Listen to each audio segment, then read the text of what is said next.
Hello बच्चा party, आप लोगों को इंग्लिश ट्रांसलेशन सिखाने का हम कोशिश कर रहे थे और उधर टेबल्स हम दिए थे, नंबर पर्सन का टेबल्स लिखाए थे। आज आगे चलेंगे उसका पार्ट नंबर 2 में, ठीक है।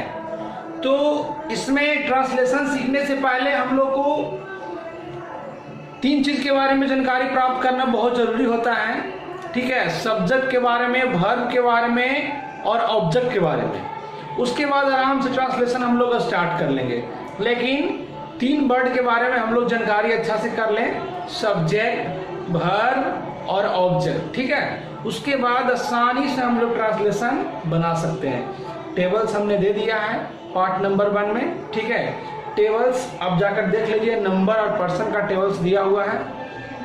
कौन से नंबर में कौन सा आपका सब्जेक्ट आएगा, ठीक है। कौन से पर्सन में कौन सा जाकर नंबर में कौन सा सब्जेक्ट आ रहा है, ठीक है। उसका सारा प्रक्रिया टेबल्स में दिया गया है, आप देख सकते हैं। तो चलिए सब्जेक्ट के बारे में देखते हैं, ठीक ना। वो सब्जेक्ट हम लोग इसे कहेंगे। देखिए यहाँ पर सब्जेक्ट का हिंदी होता है कर्ता। क्या होता है? कर्ता। यानी हम स्पष्ट में लिखे हैं कि कार्य करने वाले व्यक्ति। कौन व्यक्ति? कार्य करने वाले व्यक्ति, काम करने वाले व्यक्ति। काम करने वाले व्यक्ति को कर्ता कहा जाता है। जो व्यक्ति काम करेगा, जो व्यक्ति क्या करेगा? काम करेगा, वही कर्ता कहलाएगा। जो व्यक्ति, जो विद्यार्थी, जो मेरे भाई लोग काम करेंगे वही कर्ता कहलाएगा, ठीक है। जिस तरीके से समझ सकते हैं, एग्जाम्पल हमने लिया है, मैं पढ़ता हूं तो पढ़ने का काम कौन कर रहा है? ये कर रहा है मैं। पढ़ने का काम कौन कर रहा है? ये मैं कर रहा है। ये देख लीजिए, ये कर रहा है, ये मैं। तो मैं यहाँ पर क्या हो गया? कर्ता हो गया। पढ़ने का काम कौन कर रहा है? मैं। अभी हम लिखा है काम करने वाले को क्या कहते हैं? कर्ता। काम करने वाले को क्या कहते हैं? कर्ता। तो काम कर रहा है कौन? मैं पढ़ता हूँ, पढ़ने का काम कौन कर रहा है? मैं, ठीक है। इसलिए हो गया कर्ता। हम लोग मैदान में दौड़ रहे हैं, ठीक है।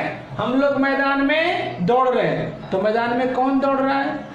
मैदान में कौन दौड़ रहा है? तो हम लोग दौड़ रहे हैं। यहाँ पर देख लीजिए, ये हम लोग दौड़ रहे हैं, तो हम लोग क्या हो गए? कर्ता हो गए। एकदम स्पष्ट में हम लोग सब्जेक्ट हो गए। आराम से समझ सकते हैं। मेरी माँ खाना बना रही है। मेरी माँ क्या कर रही है? खाना बना रही है। खाना कौन बना रही है जी? मेरी माँ बना रही है। तो मेरी माँ यहाँ पर हो गया क्या? मेरी माँ यहाँ पर हो गया सब्जेक्ट, यानी कर्ता। स्पष्ट में हम लोग को एक बात और याद रखना है कि जितने सारे सेंटेंस होते हैं उसमें फर्स्ट वर्ड जो आते हैं आपका सब्जेक्ट रहता ही रहता है। और आपको ये नहीं याद रखना है कि फर्स्ट वर्ड आएगा वो सब्जेक्ट होगा, नहीं। हमको पता करना, सेंटेंस को, हिंदी को, इंग्लिश को पढ़कर पता करना है कि इसमें कौन सा वर्ड लिखा हुआ जो काम कर रहा है। पढ़ने का, लिखने का, दौड़ने का, खेलने का, कुछ का काम। जो काम करने वाला होगा वही करता होगा, दूसरा कुछ नहीं याद रखना। जो व्यक्ति काम करेगा वही क्या होगा? कर्ता। हर एक सेंटेंस में इस प्रकार का मिलता है, ठीक ना। कौन कर्ता होगा, कौन वर्ब होगा, कौन ऑब्जेक्ट होगा, इसकी पहचान कर लेंगे, आराम से ट्रांसलेशन सीख सकते हैं। तो याद रखिएगा, काम करने वाले व्यक्ति को कहा जाता है कर्ता। काम करने वाले व्यक्ति को कर्ता कहा जाता है। यहाँ काम करने वाले में मैं आ रहा था, हम लोग आ रहे थे, और कौन आ रहा था? मेरी माँ आ रहा था, ठीक है। तो मेरी माँ, हम लोग और माँ यहाँ सब्जेक्ट हो गया, कर्ता हो गया। इसी तरीका से सेंटेंस में आपको हम देंगे बोर्ड पर, आपको चुनना भी है कि कौन कर्ता होगा, कौन वर्ब होगा, कौन ऑब्जेक्ट होगा। बताने के बाद तो ध्यान देना है बच्चा पार्टी, इस पर एकदम ध्यान देना है। अगर ध्यान नहीं देगा तो जाकर ट्रांसलेशन में तुम लोग फंस जाओगे, तुम लोग से नहीं बन पाएगा, ठीक है। तो चलिए ये कर्ता समझाएं, उसके बाद वर्ब समझाते हैं, ठीक है। देखो बच्चा पार्टी, हर एक डिफिनेशन को एकदम सरल रूप में करके हम लोग को समझना है। अगर जब तक हम लोग सरल में नहीं करेंगे, हम लोग को समझ में आएगा सही से नहीं। अगर समझ में वर्ड नहीं सही से आएगा तो फिर मेरा काम नहीं होगा, ट्रांसलेशन सही तरीका से नहीं बन पाएगा। तो चलिए वर्ब के बारे में आपको देखते हैं। वर्ब समझाते हैं, क्रिया समझाते हैं आपको, ठीक है। वर्ब मीन्स होता है क्रिया। क्रिया हम लोग किसको कहेंगे, तो एकदम अपने शब्दों में याद रखना, जिस शब्द से कार्य करने का बोध हो। सेंटेंस जो वाक्य होता है उसमें सब्जेक्ट तो चुन लिए, लेकिन सब्जेक्ट में देखना है कि कौन कार्य करने का बोध कर रहा है, कौन कार्य करने का बोध कर रहा है। जिस शब्द से कार्य करने का बोध होता है, कार्य करने का बोध होता है, या जिसके अंत में धातु प्लस ना, धातु प्लस क्या, ना, अंत में ना, अंत में क्या, ना लगा रहता है ना। दो बार लिखा गया लगा, है ना, लगा रहता है, तो उसे यहां पर लिख देते हैं, है ना। तो उसे वर्ब यानी क्रिया कहलाता है ना। चलो इसको हटा ही देते, अच्छा लगता है। इसी तरीके से लगा रहता है वर्ब कहलाता है, ठीक है। सीधी बात, लगा रहता है क्या कहलाता है, वर्ब कहलाता है। इस तरीका से हम लोग को क्या रखना है, याद रखना है कि जिस शब्द से कार्य करने का बोध हो, या जिसके अंत में धातु प्लस ना अंत में लगा हुआ है, वो क्या कहलाएगा, वर्ब कहलाएगा। जैसे देखिए एग्जाम्पल आपके सामने हम बहुत सारे लेते हैं। जैसे देखिए यहाँ पर लिखे हम, पढ़ना, खाना, पीना, रोना, हंसना, है ना, बहुत सारा ले सकते हैं। इस तरीका से गाना, दौड़ना, है ना, देखना, पढ़ाना। तो यहाँ पर जितने सारे हम वर्ड ले रहे हैं, जितने सारे शब्द ले रहे हैं, सब कौन पे हम देख रहे होंगे, ना, यहाँ ना, यहाँ ना, यहाँ ना, ठीक है। यहाँ पर भी ना आ रहा है, यहाँ पर भी ना आ रहा है, यहाँ पर भी ना है, यहाँ पर भी ना है, यहाँ पर भी ना, सब के अंत में कौन सी है, ना आ रहा है। तो ऐसा वर्ड रहेगा तो समझ जाना कि ये क्या है, वर्ब है। एकदम आराम से समझना कि क्या है, वर्ब है। लेकिन कुछ ऐसे वर्ड्स आ जाएंगे जो ना रहते हुए भी वर्ब नहीं कहलाता है। ध्यान देना बच्चा पार्टी यहाँ पर, ठीक है। तो बहुत सारे वर्ड्स ऐसा रहेगा कि धातु ना रहते हुए भी वर्ब नहीं कहलाता है। जैसे देखो, एक हम शब्द लेते हैं, बहुत सारे शब्द सा खोजने के बाद मिलेगा आप लोग का। जैसे हम लिखे दाना, ठीक है, क्या लिखे, दाना, तो अंत में ना है, लेकिन ये वर्ब नहीं है। इसीलिए क्योंकि ये नॉन के अंतर्गत, ये अनाज का नाम है। ये किसका नाम है, अनाज का नाम है। दाना किसी चीज का, अनाज को लेते हैं तो हम लोग दाना के रूप में उसको नाम लेते हैं, ठीक है, तो अनाज का नाम है। उसी तरीका से एक देखिए लेते हैं शब्द हम, नाना। कौन शब्द लिए, नाना हम शब्द लिए। तो नाना एक संज्ञा है, ये नॉन है, एक व्यक्ति का नाम है।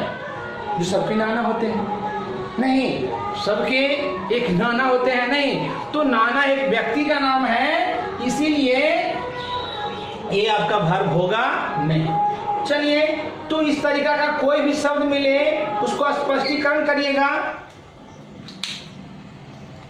डायरेक्ट लाइट भाग गया था छोटू, ठीक है, इसीलिए माइक बंद हो गया था, ठीक है। चलिए फिर स्टार्ट हो गया। तो यहाँ पर देखना है आपको कि अगर कोई नॉन आता है, ठीक ना, और वो नॉन संज्ञा, यानी संज्ञा समझ रहे होंगे, संज्ञा आ जाता है, तो संज्ञा वाले जो शब्द आएगा, ठीक है, वो आपका जैसे कार्य करने का बोध नहीं हो पाएगा, वो आपका है जो वर्ब नहीं कहलाएगा। ऐसे स्पष्ट में याद रखना है। अधिकांशतः रूप में जितने भी आपको आएंगे कि धातु प्लस ना लगा हुआ रहेगा छोटू, सब के सब क्या होगा, वर्ब होगा। विश्वास है कि आप लोग को ये वर्ब समझ में आ रहा होगा। ध्यान रखना है, अंत में ना लगा रहेगा, सब के सब क्या कहलाएगा, वर्ब कहलाएगा। चलिए थोड़ा सा ऑब्जेक्ट में भी चले जाते हैं ताकि ट्रांसलेशन स्टार्ट करने में आसानी होगा। चलिए थोड़ा सा ऑब्जेक्ट को भी हम देख लेते हैं, ठीक है। ऑब्जेक्ट किसे कहेंगे, है ना, देख लीजिए। करा कि जब क्रिया में कहाँ, जब क्रिया में कहाँ या क्या, दो शब्द पर ध्यान दीजिएगा। क्रिया को पकड़ लेंगे और कहाँ या क्या, ये दोनों में कोई ना कोई सेट करेगा। चाहे कहां वर्ड सेट कर जाए या क्या करे, है ना। लगाकर प्रश्न करने पर जो हमें उत्तर प्राप्त होता है वो वह कर्म कहलाता है ना। चाहे कहां या क्या लगाकर प्रश्न करेंगे जो हमें उत्तर प्राप्त होगा वही मेरा क्या कहलाएगा, कर्म कहलाएगा। जैसे देख लीजिए, वह पटना में रहती है, यहाँ पर रहना वर्ब है। इसको बोले ना कि कहाँ रहती है, इसको बोल रहे हैं एकदम रहती कि बोलेंगे कहाँ रहती है, तो आंसर अपने से निकल जाएगा। इसको बोले ना, देखिए ऐसे बोलेंगे ना कि कहाँ रहती है, इसको हम बोल रहे हैं, इसको हम बोल रहे हैं, इसको ये वर्ब को बोल रहे हैं, क्रिया प्रश्न करने का। कहाँ रहती है तो आंसर अपने आप निकलेगा, कहाँ रहती है, पटना रहती है। इसमें देखिए पटना दिया हुआ है, तो यही आपका क्या हो गया, कर्म हो गया जी, यही आपका ऑब्जेक्ट हो गया। ठीक है, उस तरीका से राम आम खाता है तो हम बोलते हैं क्या खाता है, इसको कहे ना कि क्या खाता है, तो जब कहेंगे कि क्या खाता है तो आंसर निकल जाएगा कि क्या खाता है, आम खाता है। तो आम आपका क्या हो गया, कर्म हो गया। उसी तरीका से है मैं पत्र लिख रहा हूं, इसको बोलेंगे ना कि क्या लिख रहा है जी, क्या लिख रहा है, तो आंसर निकलेगा क्या, पत्र लिख रहा है। तो ये आपका हो गया ऑब्जेक्ट। यानी वर्ब से या तो कहां या तो क्या लगाकर प्रश्न करेंगे और जो हमें उत्तर प्राप्त होगा वही मेरा क्या कहला जाएगा, ऑब्जेक्ट कहला जाएगा। इतना आराम से तो वर्ब, सब्जेक्ट, आपका वर्ब और ऑब्जेक्ट आराम से समझिए और उसके बाद ट्रांसलेशन को आराम से बनाइए, कोई दिक्कत नहीं है। अगले वीडियो में आपका ट्रांसलेशन स्टार्ट हो जाएगा। चलिए स्टार्टिंग करेंगे यूज ऑफ, यानी यूज ऑफ इजमार से। ठीक है, एकदम छोटे स्तर से स्टार्ट करेंगे। इसको सही तरीका से आप एक बार देख लीजिए, रिवीजन कर लीजिए, उसके बाद हम आगे चल रहे हैं। ओके।